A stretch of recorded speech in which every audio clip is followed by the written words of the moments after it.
We never denied that it is not ours. But young lagoons are spawning grounds. Diyan mangitlog ang isda. So I am ordering them out.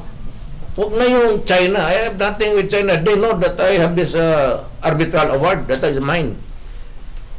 So, huwag kayo. And China should also give the same order not to fish on the spawning ground, because kung kanila yan rin, dapat gwardiyan nila. Sabi nila, kanila.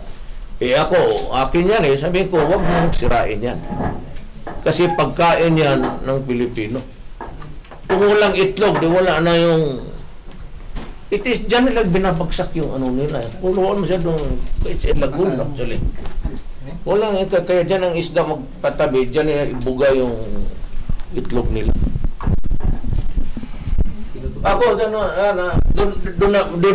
we will not complicate matters. I do not care what China says about their ownership of that. Me, as president, I claim that arbitral, so no fishing.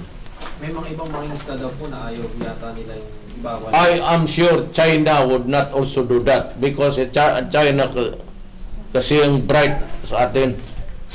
Alam nila na dyan ang sisirain mo yung generation ng isda na kakainin natin bukas.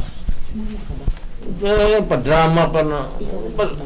Even if no country would claim it to be their territory, common sense should tell you not to destroy the source of the life sa dagat.